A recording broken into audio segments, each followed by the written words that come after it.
Terima kasih Anda masih bersama kami di Kasih Paham. Kita membahas soal KUHP kita yang baru pro dan kontra. Memang sudah disahkan, sudah paripurna, sudah akan berlaku. Memang kita sekarang saatnya untuk mendiskusi tanpa perlu bisa diubah lagi sih sebenarnya Bapak-Bapak ya. Tapi saya mau ke Bang Habib dulu nih. Bang Habib masih bersama dengan kami ya di Kasih Paham?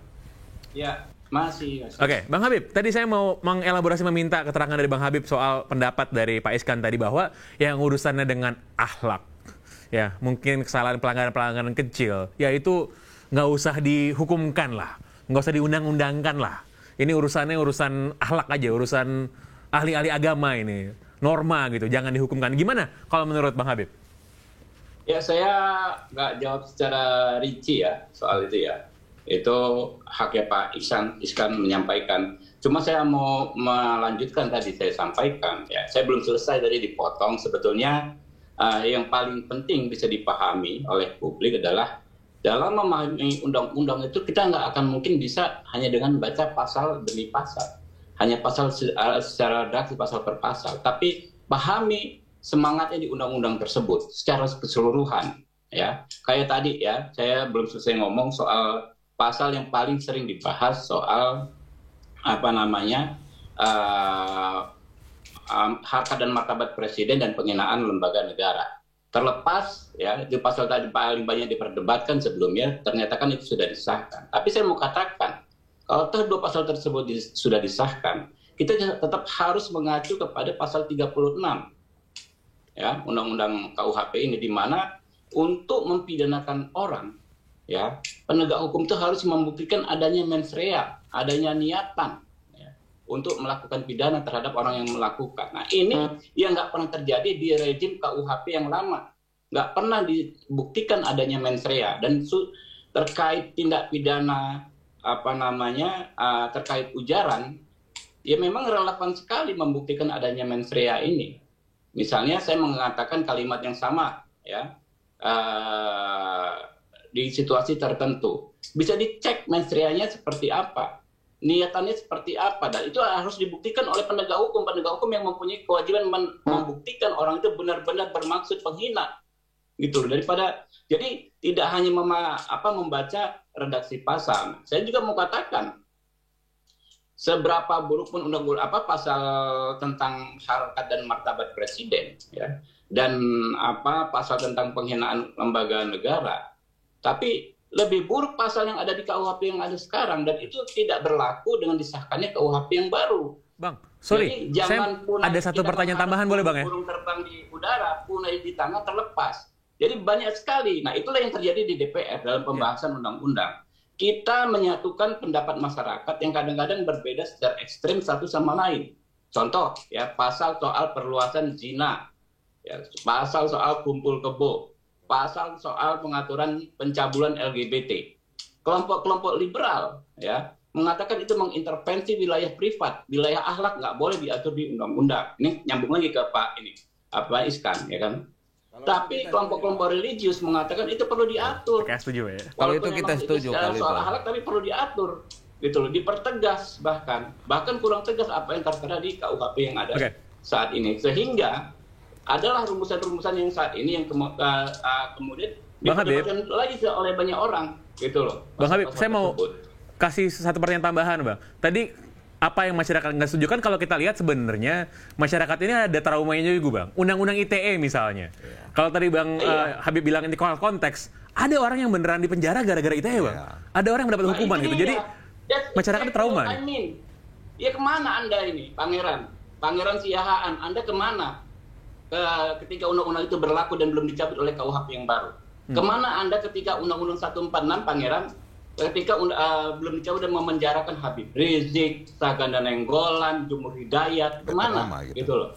Dan dua undang-undang ini ya, ITE, Undang-Undang 146, undang-undang paling banyak memakan korban saat ini, menjadi tidak berlaku dengan adanya Undang-Undang KUHP yang baru. Nah, bagaimana dengan pasal penghinaan presiden? Sudah banyak pagarnya.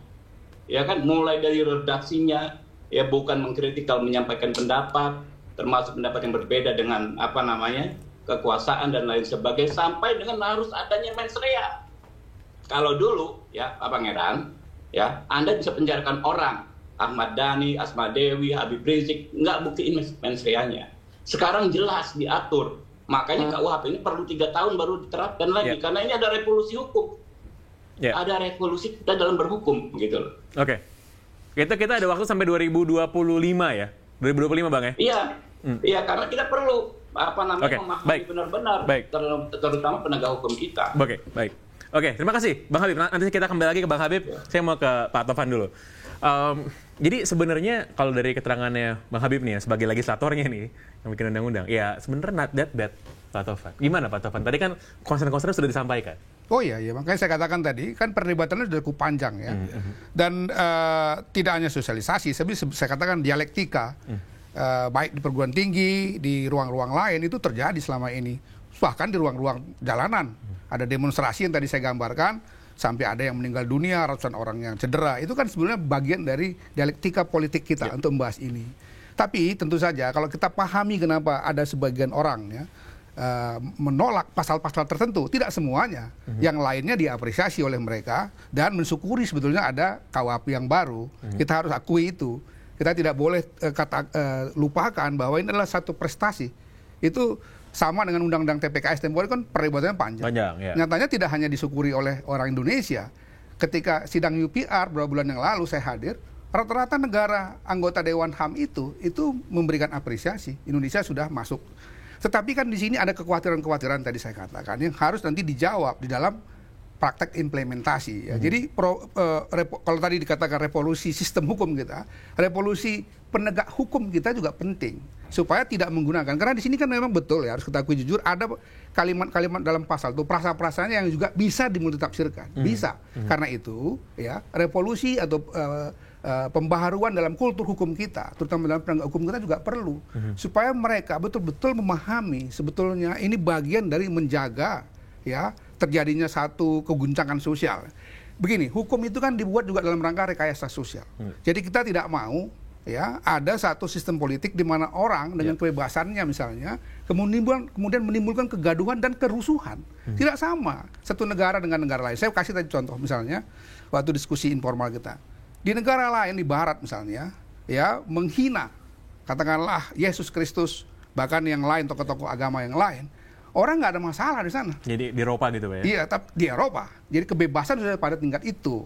Rekayasa sosial mereka untuk menikmati liberalismenya sudah sedemikian lama, sekian panjang. Tapi di negeri kita, jangankan sampai yang namanya Yesus, Nabi Muhammad, mungkin masih tokoh ulamanya saja, tokoh pendetanya saja dicaci maki di ruang publik, itu akan terjadi gejolak sosial. Ini berarti undang-undang itu memang harus sesuai dengan nilai-nilai sosial yang ada masyarakat itu dibikin gitu. Jadi harus ada satu grand strategi bagaimana sebenarnya kita melakukan rekayasa sosial supaya ada tertib sosial, ada tertib hukum di masyarakat kita, kan begitu. Tapi sebaliknya kita juga di sisi lain melihat ada satu perkembangan demokrasi yang sudah maju di Indonesia.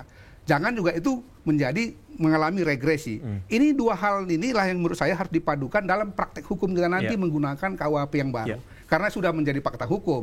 Kita hanya punya satu lagi jalan kalau kemudian pasal-pasal tertentu misalnya di GR. Tapi saya tidak terlalu yakin akan berhasil. Karena itu marilah kita sekarang datang dengan fakta hukum ini, tetapi berharap ada juga revolusi kultur hukum kita.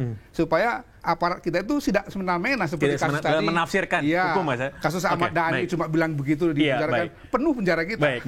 Rugi APBN itu. Terima kasih Pak Tovan. Pak Iskan, jadi sebenarnya kekhawatirannya Pak Iskan dan Pak Tovan ini kan ya kurang lebih sama lah.